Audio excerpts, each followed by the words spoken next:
Casos de violência nas escolas chocam o Brasil e especialistas debatem quais os caminhos para frear ondas de ataques e ameaças. A aula magna abre programação do Geocolóquio na UESB, campus de Vitória da Conquista. Conheça mais sobre a esteatose hepática. Alcoolismo e sobrepeso são fatores de risco que contribuem para o surgimento da doença. E ainda, a SCPP de Vitória da Conquista apresenta novo elenco para a temporada de 2023. Terça-feira, 18 de abril, o UESB Notícias, primeira edição, está começando.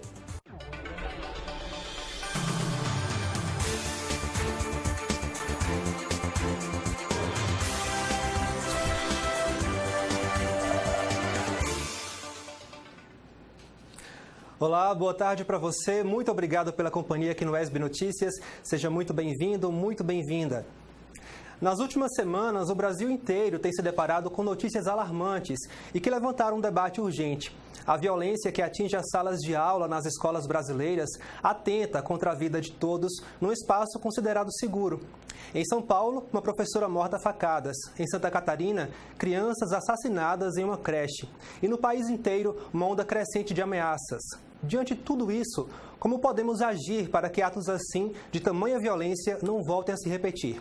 Acompanhe na matéria de Luiz Salviato e Davi Santana. Num mundo cercado por tanta violência, a escola ainda era considerado um lugar seguro. Mas o que acontece quando este espaço é violado? Diante de uma situação como essa de violência tão extrema, o ser humano logo parte em busca de respostas.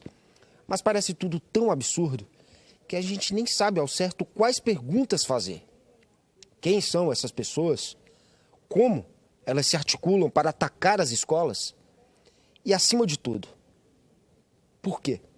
Vamos começar por aí, pela pergunta mais difícil. Por que as nossas escolas viraram alvo? Há vários fatores.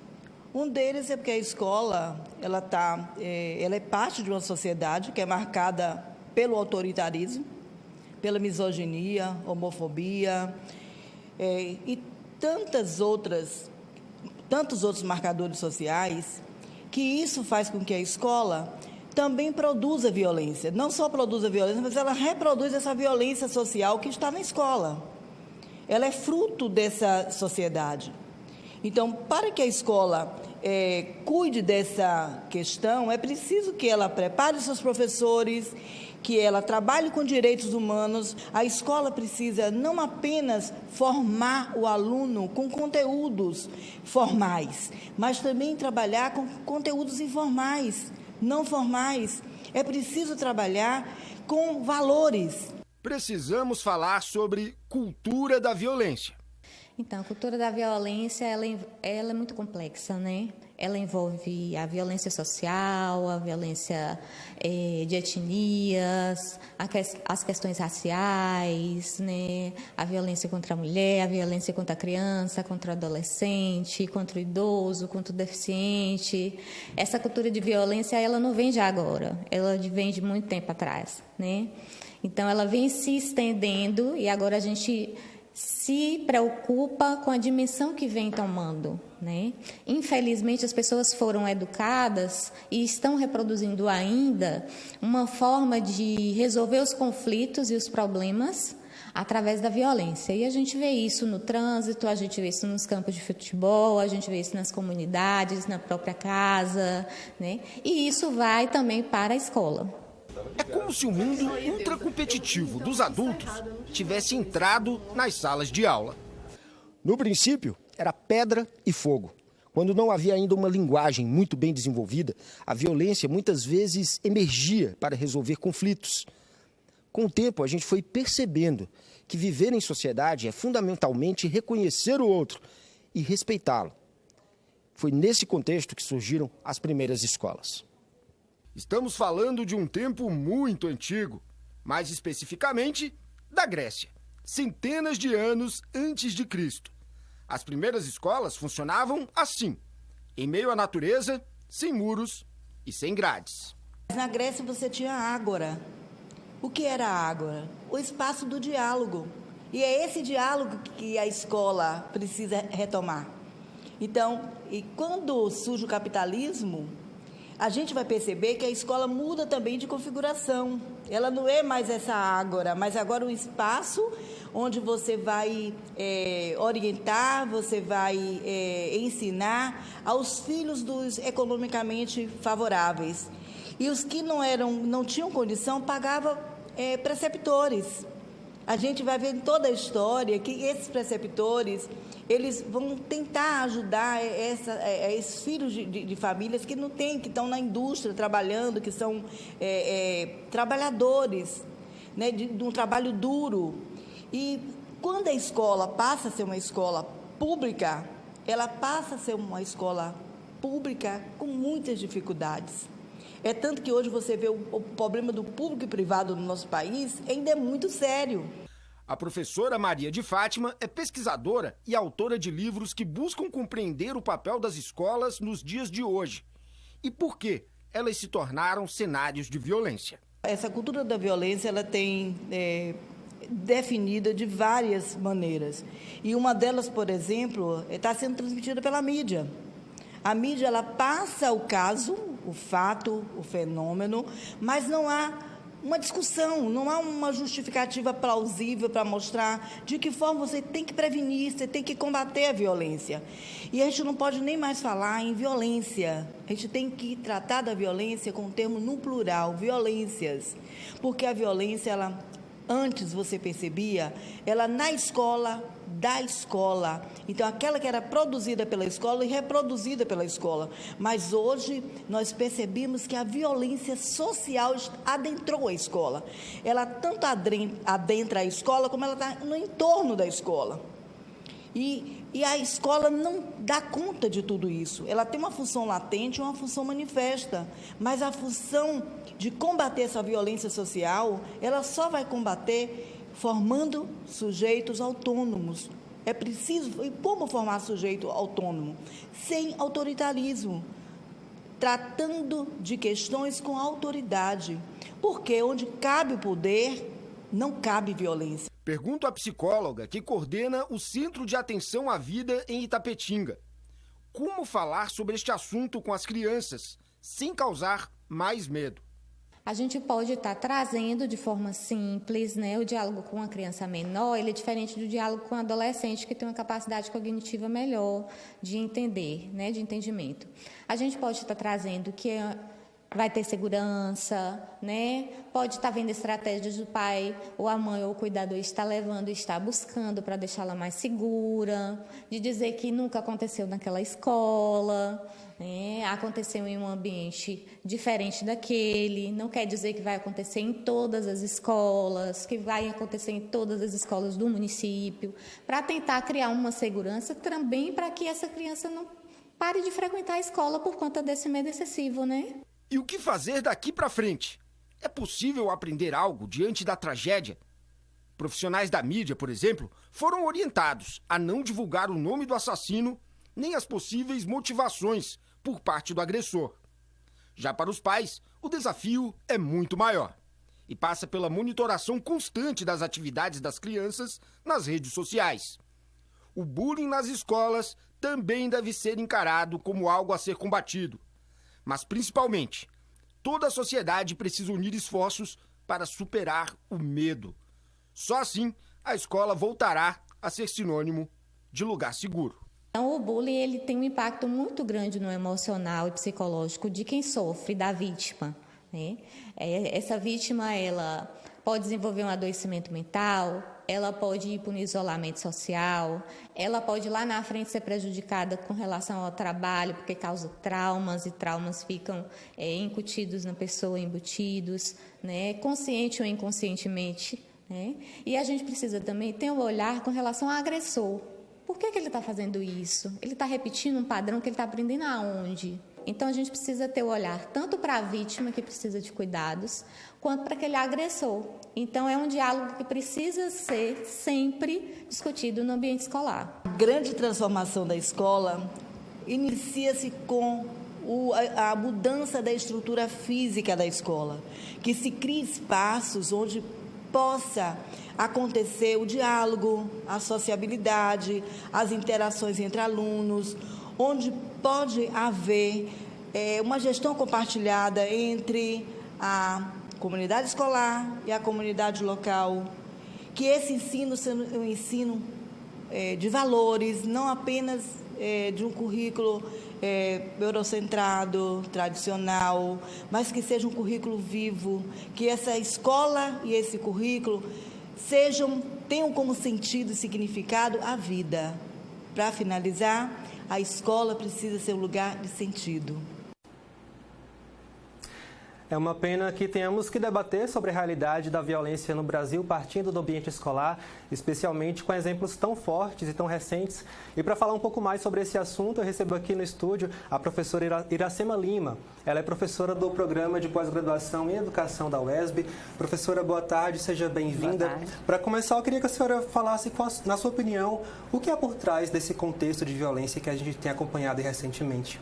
Mário, boa tarde. Primeiro, eu gostaria inicialmente de me solidarizar com familiares e amigos que passaram, por essa situação tão difícil, no Brasil e em outros espaços também. Então, é um momento de muita dor, de muita consternação, e aqui fica a minha solidariedade. Quanto ao que motiva, primeiro, a gente não pode esquecer que viemos muito recentemente de uma política de ódio, de uma política negacionista, uma política que despreza a educação e a ciência. E isso faz com que pessoas se sintam motivadas a proferir ataques a espaços que defendam a educação e a ciência. Professora, como que as dinâmicas de violência e desigualdade social interferem na escola? Como que elas refletem dentro do ambiente escolar? Infelizmente, embora os nossos documentos oficiais sempre apontem para uma educação unitária, para um projeto de educação que atenda desde a classe economicamente mais desfavorecida aos que têm melhor condição, ainda vivemos no Brasil um projeto de educação dualista. A gente tem uma educação para os pobres, os filhos dos trabalhadores, e uma educação para os filhos da elite. Então, nós vivemos uma sociedade de extrema desigualdade social. E essa desigualdade social, às vezes, ela sucumbe, ela não dá conta de romper os desafios que são postos diante de tanta contradição social. E acabam gerando... Exatamente, os conflitos, as violências, Então, uma hora a bomba explode, As diferenças sociais, a segregação que a gente tem, Acabam culminando com ações dessa natureza, infelizmente. Então, pensar ações de violência deste campo é pensar também o campo da desigualdade social que esse país é vitimado. Professora, muitas dessas ações, desses ataques que a gente pôde acompanhar, partiram de comentários, de encontros nas redes sociais. Gostaria que a senhora comentasse um pouquinho qual o impacto das redes sociais dentro desse contexto. Hoje, a juventude, todos nós estamos cercados pela mídia, pela tecnologia. A gente usa ela com muita frequência, com muito mais frequência do que 1, 2 décadas atrás, ou talvez muito menos tempo. Os meninos, as crianças, os adolescentes têm muito contato com esses meios, com as redes sociais. Então, primeiro, a gente tem uma política da banalização da violência, uma política de que não precisamos nos preocupar tanto. Precisamos, sim, saber quais são os conteúdos que os adolescentes estão tendo acesso, quais são os tipos de redes que eles têm frequentado, porque, na verdade, quando a gente não acompanha, quando a gente não assessora essa juventude, ela fica à mercê de indivíduos e de grupos que utilizam a rede social justamente para proferir, para propagar a violência. E o nosso desafio como educadores é justamente colocar a importância da educação, da sociabilidade, das relações interpessoais. Enquanto eles clamam pela violência, a gente clama pela paz. Professora, vale ressaltar também que esse papel de observação desse comportamento das pessoas não deve partir somente da escola, dos educadores, mas os pais também têm uma função importante dentro desse contexto, Olha, pensemos assim, A gente sempre ouve, e seria correto estarmos afirmando, a relação que deve existir entre a escola e a família. Essa relação, ela realmente deve ser uma via de mão dupla. A parceria, o diálogo entre a família e a escola é fundamental. É fundamental também que a gente entenda que nossos jovens, primeiro que a sociedade, nós saímos muito adoecidos do período da pandemia. Se podemos falar em uma pós-pandemia, com certeza nós podemos falar do adoecimento. A juventude, inclusive os jovens que estariam saindo para aprenderem a conviver socialmente, eles foram obrigados, foi imposto o isolamento necessário, que era necessário. Então, eles não têm esse momento e voltam com um mundo muito diferente. Então, nós temos os jovens, adultos também, mas estamos falando agora, né, desse espaço escolar, dessa cultura escolar, que estão adoecidos. E qual é o nosso olhar, enquanto família, enquanto educadores, enquanto pais, para o processo de adoecimento dos nossos filhos e dos nossos adolescentes? Então, pensar esse universo me remete a uma preocupação de pensarmos também o que nós, educadores, pessoas que estamos frequentando o espaço escolar, entendemos, por exemplo, de cultura escolar e cultura da escola. A gente precisa saber qual é a diferença de uma e de outra. Por que uma escola não é igual a um supermercado? Por que eu entro numa escola de olhos fechados e vejo, por exemplo, o espaço e falo que não é um hospital, aqui não é o clube, porque existe algo que é específico da escola, mas dentro da escola existem as especificidades de cada campo. E aí a gente precisa pensar quais são os profissionais que estão atuando e adentrando esse espaço também.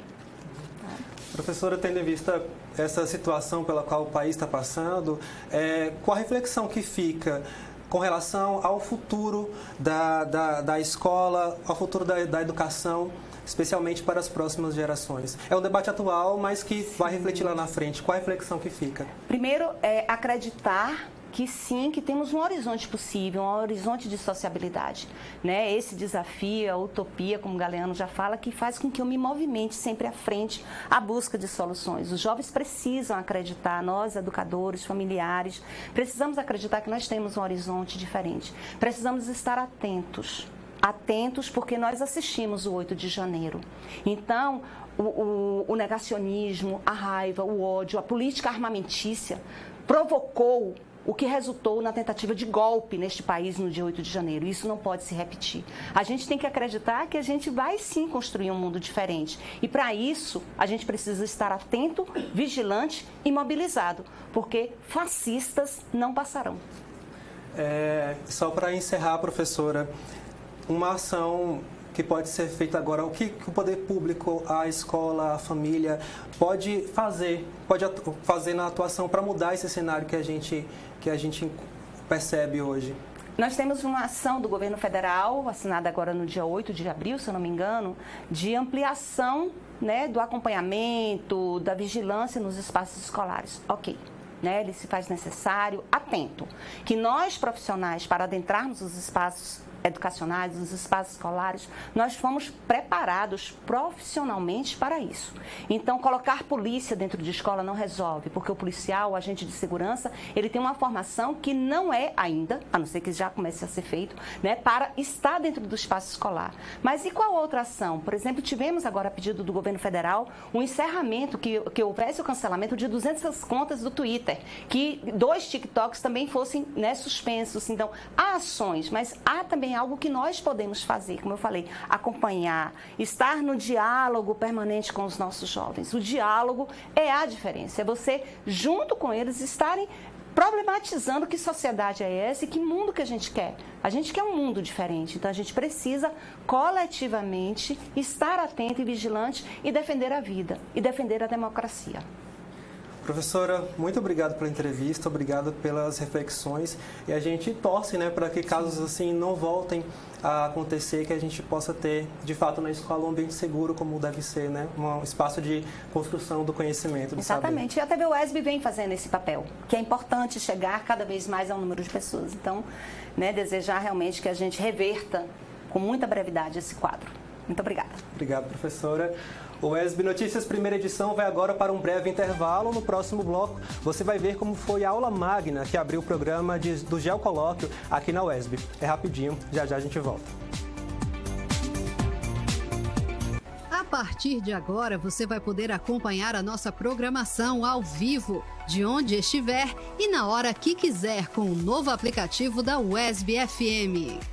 São 24 horas da melhor programação musical, cultural e jornalística ao alcance da sua mão.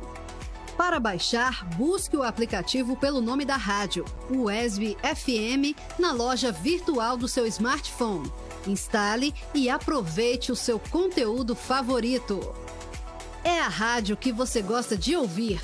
agora também no seu celular, 24 horas por dia. UESB FM, informação, formação e conhecimento. Eu acho que as pessoas não sabem o que dizem quando são contra a vacina. Não sabem o tamanho da dor das famílias que perderam quem amam para uma doença.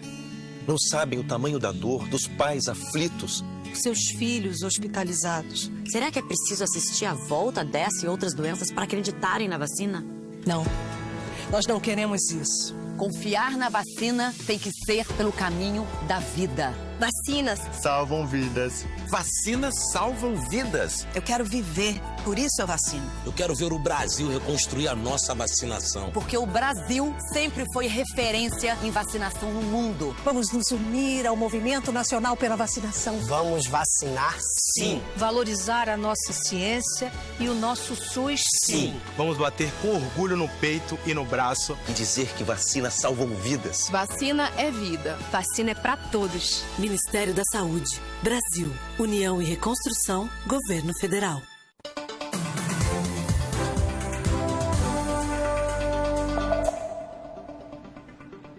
O UESB Notícias, primeira edição, está de volta ao vivo. Estudantes, professores e pesquisadores da Geografia se reúnem esta semana na UESB, campus de Vitória da Conquista, para o Geocolóquio. Confira como foi a aula magna que abriu a programação na primeira noite do evento. A cidade não para, a cidade só cresce. Já cantava o saudoso Chico Science. E é este crescimento, por vezes confuso e desordenado das cidades, que é captado pelo olhar atento de um geógrafo. Caso do professor Altemar Rocha, autor de diversos livros sobre o desenvolvimento de Vitória da Conquista ao longo dos anos. Então, a geografia ela tem uma temática bastante diversa. A minha pesquisa nos últimos anos tem focado na questão da urbanização, né? Sobretudo da urbanização da cidade de Vitória da Conquista. Tá? Então, há uma diversidade de problemas urbanos na cidade que a gente pesquisa e depois transforma isso em publicações na forma de livros e artigos em periódicos, né?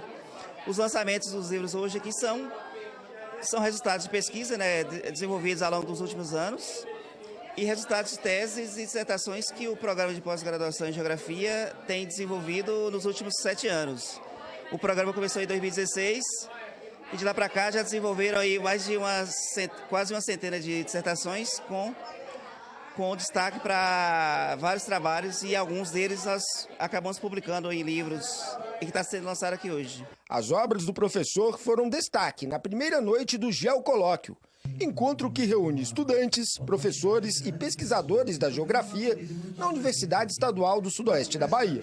O Geocolóquio é a culminância do projeto de extensão Vitória da Conquista Quero Te Conhecer, a geografia do município para crianças. Então, nós reunimos aqui trabalhos publicados pelos alunos, resultado de pesquisa e resultado das ações de extensão que realizamos durante o ano de 2022. Mas como a gente precisa reunir também os colegas, nesse Geocolóquio a gente traz também a aula magna de abertura dos trabalhos do mestrado em Geografia do PPG-UESB. A abertura do evento contou com uma aula magna, ministrada pela professora e doutora em Geografia pela USP, Rosa Esther Rossini. 81 anos, 40 dedicados à pesquisa com enfoque em gênero. Nesses 40 anos, eu sinto que realmente as mulheres passaram por um amadurecimento grande. As mulheres, hoje nós temos o maior número de mulheres na academia, né? Na academia, como alunos de faculdade, coisa que era raro. Na geografia, eu fui precursora dos estudos de gênero, porque na realidade é muito difícil. A mulher não é categoria de análise, assim como o homem também. É o grupo, é o conjunto, né? Mas na realidade estuda o homem. Então, isso me deu um espaço bastante grande na academia também, porque isso foi possível graças à chegada do professor Milton Santos na USP, graças às discussões e leituras da obra dele, que a gente conseguiu transformar o espaço de palco para produto das relações entre a sociedade e o espaço. O Geocolóquio segue até quarta-feira. Depois, os participantes voltam a se encontrar no dia 26 de abril para um bate-papo sobre o ensino da geografia. Agora a gente fala de saúde e prevenção aqui no ESB Notícias. Você já ouviu falar sobre a esteatose hepática? Popularmente, ela é conhecida como a doença do fígado gorduroso. O alcoolismo e o sobrepeso são alguns dos fatores de risco que contribuem para o surgimento da doença. Saiba mais na matéria a seguir. Dores, cansaço, fraqueza, perda de apetite e aumento do fígado em casos graves. Esses são alguns dos sintomas da esteatose hepática, doença conhecida como fígado gorduroso e que atinge milhões de brasileiros. De acordo com a pesquisa desenvolvida pela Universidade Federal de Minas Gerais, a doença atinge 35% dos brasileiros acima de 35 anos. A doença é mais prevalente em homens e pessoas com obesidade. Nós temos dois grandes grupos de fígado gorduroso. O fígado gorduroso não alcoólico, não relacionado ao uso do álcool, e o fígado gorduroso relacionado ao uso contínuo de álcool. Nessa população grande de pacientes que não bebem, nós temos ainda um pequeno grupo de pacientes com esteatose que tem doenças mais raras, mas a grande maioria desses pacientes tem uma esteatose chamada esteatose metabólica, ou seja, relacionada a alterações do metabolismo, como alteração de colesterol, triglicéridos, diabetes e a obesidade, que é o maior fator de risco para o fígado gorduroso. A presença de gordura no fígado aumenta em 30% o risco de se desenvolver diabetes. Em casos graves, a doença pode evoluir para a cirrose e até para câncer de fígado. Então a gente tem a esteatose relacionada ao uso do álcool, que é a esteatose alcoólica, que é uma entidade diferente do fígado gorduroso não alcoólico. Essas doenças podem sim evoluir para formas graves. Inclusive, a esteatose hepática ela é uma doença subestimada e subvalorizada. Por quê? Porque muitas vezes o paciente identifica a esteatose através do ultrassom e na ultrassonografia a graduação vem como leve. Aí o paciente ele acha que aquilo pode não complicar, mas não é bem assim. A gente sabe que o fato de ter esteatose, aquilo constitui uma doença que deve sim ser investigada, mesmo que seja leve no ultrassom, porque pode evoluir com cirrose e câncer no fígado também. Segundo a médica, sobrepeso, má nutrição e sedentarismo são fatores de risco para o aparecimento de esteatose hepática. A gordura no fígado também pode ser causada pela ingestão excessiva de álcool. A esteatose, na grande maioria dos pacientes, ela não dá nenhum sintoma, nenhuma manifestação clínica. As queixas mais comuns é fadiga e cansaço. Ao contrário do que muitas pessoas pensam, o fígado é um órgão que não costuma dar muitos sintomas. Então é importante fazer os exames, ultrassonografia, exames de laboratório, para que a gente consiga um diagnóstico precoce e instituir um tratamento eficaz precocemente. O tratamento da doença é feito com mudanças de estilo de vida, com alimentação equilibrada e prática regular de exercícios físicos. Em casos graves, os pacientes podem ser submetidos ao uso de medicamentos e até ao transplante de fígado. O tratamento do fígado gorduroso ele começa com retirar aquele fator que causou a doença. Então, em pacientes que estão com obesidade, sedentarismo, dieta inadequada, alteração de colesterol, diabetes descompensado, a gente tem que tratar os fatores de risco para a doença, tem que instituir, sim, medidas dietéticas, atividade física e num pequeno grupo de pacientes nós vamos precisar também de medicação. Aqueles pacientes que têm já uma doença avançada, como cirrose ou câncer de fígado, o tratamento definitivo é o transplante hepático. Precisamos ficar muito atentos a essa doença, porque por ser uma doença extremamente prevalente, em torno aí de 30% da população, ela é uma doença que não dá sintomas, mas que um subgrupo desses pacientes pode sim evoluir para doenças muito graves, como cirrose e câncer de fígado. Com o objetivo de combater fraudes em programas sociais, o Ministério do Desenvolvimento e Assistência Social, Família e Combate à Fome tem intensificado o processo de verificação das informações declaradas no Cadastro Único, o CAD Único. Vamos ao vivo com o repórter Gabriel Pires, que está com a diretora de Assistência Social do município e traz mais informações sobre o assunto. Boa tarde, Gabriel. Oi, Mário, muito boa tarde. Boa tarde para você que está nos acompanhando aqui no ESB Notícias, primeira edição. Vitória da Conquista tem cerca de 98 mil famílias cadastradas em programas sociais do governo federal, como o Bolsa Família. 19 mil pessoas estão sendo chamadas para averiguação. Sobre este assunto, nós vamos conversar agora com a Irlane Gomes, ela que é a diretora de assistência social aqui do município. Irlane, muito boa tarde. O que está sendo averiguado? Quais os dados vocês estão chamando as famílias para confrontar? Boa tarde. Primeira coisa a dizer que essa é uma medida tomada pelo governo federal, é uma medida recorrente dentro do processo de averiguação do cadastro único, em que ocorre de forma continuada.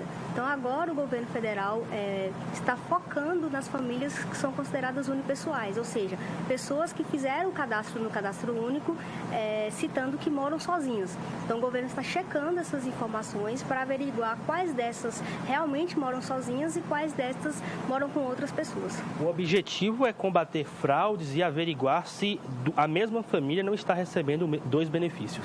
Exatamente, né? O governo ele toma essa medida tanto para manter a base de dados do cadastro único mais perto da realidade possível, porque ele é utilizado para a formulação de políticas públicas, tanto para combater possíveis fraudes no programa Bolsa Família, ou seja, uma mesma família receber mais de um benefício. A gente estava conversando antes de entrar no ar, né? Você destacou que nesse mês de abril 3.500 famílias tiveram o benefício suspenso por conta de irregularidades que foram encontradas.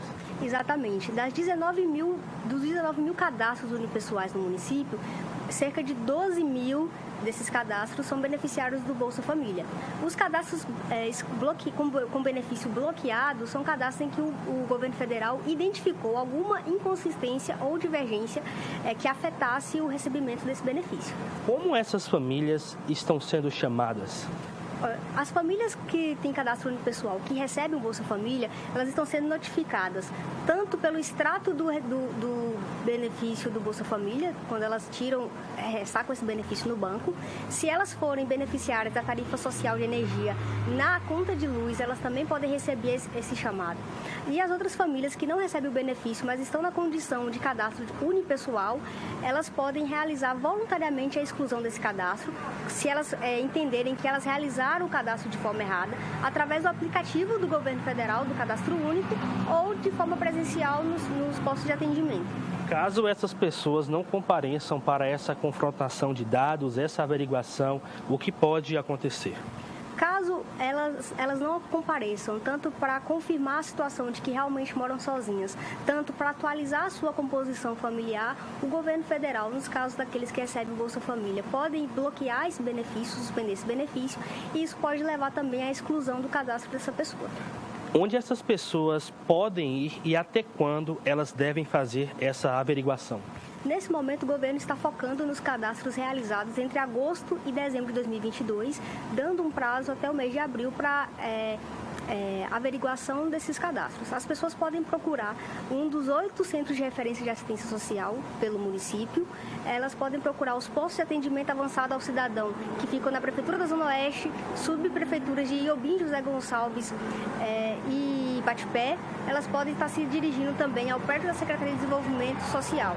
Lembrando que, aos domingos, na Prefeitura da Zona Oeste, nós realizamos atendimento do cadastro único de 8 às 14 horas. Nos domingos, nós estamos priorizando as pessoas com cadastros unipessoais para facilitar o acesso delas.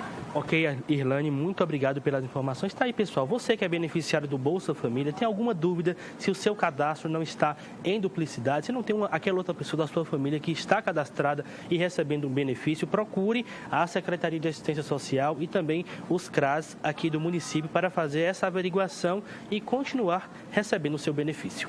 Volto ao estúdio. Obrigado, Gabriel. Boa tarde, bom trabalho para você.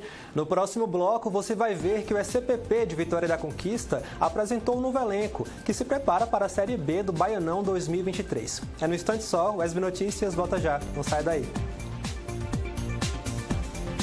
Uma parceria entre TVs e instituições públicas de ensino superior do Nordeste brasileiro traz até você informações sobre inovação e o desenvolvimento de pesquisas científicas que fazem diferença no seu dia a dia.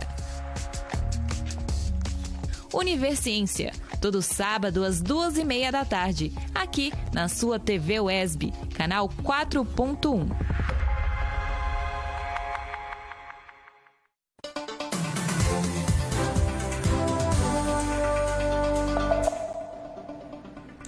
Estamos de volta ao vivo com o ESB Notícias, primeira edição. Confira como fica o tempo e a temperatura para a Vitória da Conquista e outras cidades da região sudoeste.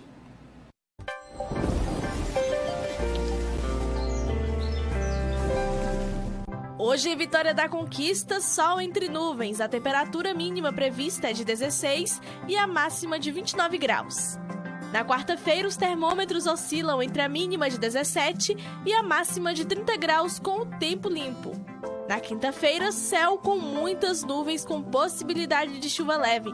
A temperatura oscila entre a mínima de 18 graus e a máxima de 31. Agora vamos conferir como fica o tempo e a temperatura para outras cidades da região. Hoje em Jequié, sol entre nuvens. A temperatura mínima prevista é de 20 e a máxima de 34 graus.